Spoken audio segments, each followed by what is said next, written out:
মন্ত্রী শোভনদেব চট্টোপাধ্যায় বৃক্ষরোপণ উৎসব পালন করলেন।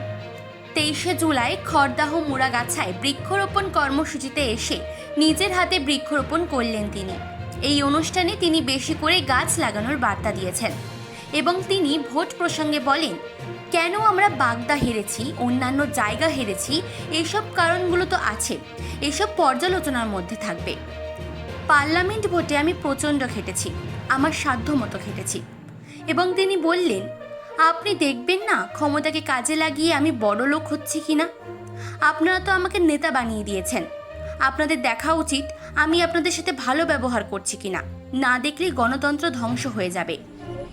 যেভাবে জলবিস্ফোরণ ঘটছে, যেভাবে মানুষ অক্সিজেন নিচ্ছে, কার্বন ডাইঅক্সাইড ছাড়ছে, তাতে করে পৃথিবীর আরও দুর্যোগ বাড়তে বাধ্য। জনসংখ্যা বৃদ্ধি হচ্ছে প্রবলভাবে।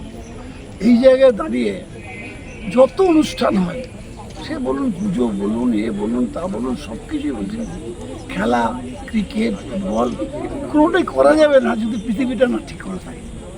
এই পৃথিবীকে রক্ষা করতে না পারলে খেলাটাও হবে না, পুজোটাও হবে না, কোনোটাই হবে না।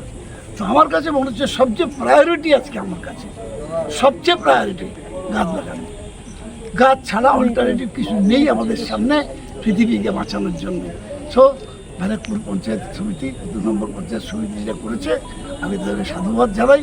এবং এইটা যেন অন্যান্য পঞ্চায়েত সমিতিতেও এটাকে ছড়িয়ে দেওয়া যায়, সারা জেলা জুড়ে ছড়িয়ে দেওয়া যায়। সবাই মিলে যদি করি আমরা, তাহলে আমরা আমরা পৃথিবীকে কিছু দিতে পারলাম। আমরা নিলাম 99.99%, অন্তপক্ষে 0.01% তো দিতে পারি, সেটুকু করতে পারি। আমরা দেখলাম গাছ লাগাবার আগে কতটা মাটি খুঁড়তে হবে সেটা খুবই গুরুত্বপূর্ণ, আপনি সেটা বুঝিয়ে দিলেন। মিনিমাম 1.5 ফুট থেকে 2 ফুট, 1.5 ফুট থেকে 2 ফুট খুঁড়লে গাছটা পড়ে যাবে না, ঝড়েও পড়বে না। কারণ তার তলা দিয়ে যে শিকড়টা তৈরি হবে সেটা মাটির নিচ অব্দি যায়। আর এটা আমি সামান্য জায়গায় করলে ওপরে ওপরে শিকড় যাবে, হাওয়া ধরলেই গাছটা পড়ে যাবে। আপনি মঞ্চে বলছিলেন যে কেউ যদি, আবার একই কথাই বলবো, সাময়িক লাভ ভেবে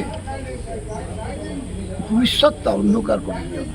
সাময়িক লাভের কথা ভেবে তুমি রোজগার করার জন্য অনেক রাস্তা আছে খোলা, কিন্তু একটা পুকুর ভরাট করে দিয়ে যে লাভটুকু হবে তাতে তুমি এই আমাদের জনবসতি মানুষ যেখানে থাকছে তার অনেক বেশি ক্ষতি করে দিচ্ছ, অনেক বেশি ক্ষতি করে দিচ্ছ। অতএব তুমি রোজগার করো, ভালোভাবে রোজগার করো, খেটে রোজগার করো, আমার কোনো অসুবিধা নেই, তার সঙ্গে আমার কোনো বিরাম নেই। কিন্তু যেটা করলে আমাদের সভ্যতাই বিনষ্ট হয়ে যাবে, পৃথিবীর অস্তিত্বই সংকটে পড়ে যাবে। আমি তো এটা বললাম না, এখন পর্যন্ত যত লোক হয়েছে 750-800 কোটি লোক, তো 1200 কোটি লোক যখন হবে পৃথিবীতে, তখন থেকে শুরু হয়ে যাবে ক্রাইসিস। অলরেডি আর অনেক কথা বলার আছে। অলরেডি ভারতবর্ষের সব কটা বড় শহরে জলের ক্রাইসিস। কৃষ্ণনগর মেড্রাসে 1 লিটার জল 1000 টাকায় কিনতে হয়েছে। 1 লিটার জল, পানীয় জল পাওয়া যাচ্ছে না। পুনেতে পাওয়া যাচ্ছে না, মুম্বাইতে পাওয়া যাচ্ছে না, মহারাষ্ট্রে পাওয়া যাচ্ছে না। ভারতবর্ষের অলরেডি বিভিন্ন রাজ্যে পাওয়া যাচ্ছে না। পৃথিবীর বিভিন্ন দেশে জল পাওয়া যাচ্ছে না, পানীয় জল পাওয়া যাচ্ছে না। আমরা গঙ্গার পাড়ে আছি, বুঝতে পারছি না, জলটা শুধু আমরা খাচ্ছি। কিন্তু পৃথিবীর বিভিন্ন দেশ আজকে ভয়ঙ্কর সংকটের মধ্যে পড়ে আছে, সেখানে জল পাচ্ছে না বলে। ফলে আজকে সব দিক থেকে, একদিকে জলের সংকট হবে, একদিকে জলোচ্ছ্বাস হবে, একদিকে বৃষ্টি হবে না, কোনো সময় বৃষ্টি বেশি হবে। একটা সম্পূর্ণ প্রকৃতির একটা ইমব্যালেন্স তৈরি হয়ে যাবে। তাই এটা আমি আমার নিজের ভালো থাকার জন্য যেটা ভাবছি, সেটা করতে গিয়ে আমি আমার এই পৃথিবীটাকেই ধ্বংস করে দেওয়ার পথে এসেছি। এটাই আমাকে কালকে 21শে জুলাই এটা তো একটা ওইখানে বলারটুকুন বলেছেন, নিশ্চয়ই তার বলেছেন উনি, আমি পর্যালোচনা করেছি। ইট ইজ নট দ্যাট হেরে গেছে তাই সঙ্গে সঙ্গে একটা অ্যাকশন, তা নয়। উনি পর্যালোচনা করেছেন কী কী কারণ থাকতে পারে। একটা শ্রেণী আমাদের এই উত্তর 24 পরগনা, তারা আমাদের ভোট দেয়নি, আমি নাম করতে চাই না, দেয়নি, ভোট দেয়নি। এটা তো কনসিডারেশনে থাকবে। কেন আমরা আগে রানাঘাট হেরেছি বা বাগদা হেরেছি, সব কারণগুলো আছে, সেই কারণগুলো ওই পর্যালোচনার মধ্যে থাকবে। তারপরে যেটা বেরিয়ে আসবে যে আমি এই পার্লামেন্ট ইলেকশনে এখানে সাক্ষী আছে, সবাই প্রচণ্ড খেটেছি। আমার নিজের ইলেকশন না, আমার সাধ্যে যতটুকু করে আমি সেগুলো খেটেছি। কিন্তু আমি যদি না খেটে বাড়িতে বসে থাকতাম, তাহলে আমি কিন্তু সাবজেক্ট টু পানিশমেন্ট, এটাই বলেছি। দলনেত্রী যেটা আপনাদের সবসময় ভাবা উচিত যে আমার দিকে তাকিয়ে আছে অনেকগুলো লোক। আমি আবার নিজে বক্তৃতা করতে গিয়ে বলি যে আপনারা ভোট দিয়ে যদি দায়িত্ব শেষ করে দেন তাহলে কী করে হবে? আপনি দেখবেন না আপনাদের ক্ষমতাকে কাজে লাগিয়ে আমি বড় লোক হচ্ছি কিনা।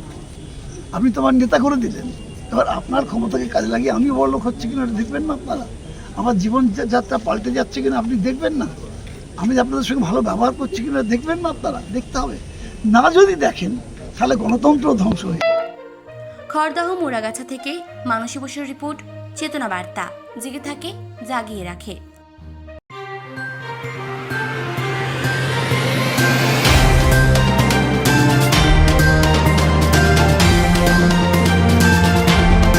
চেতনা বার্তা, জেগে থাকে, জাগিয়ে রাখে।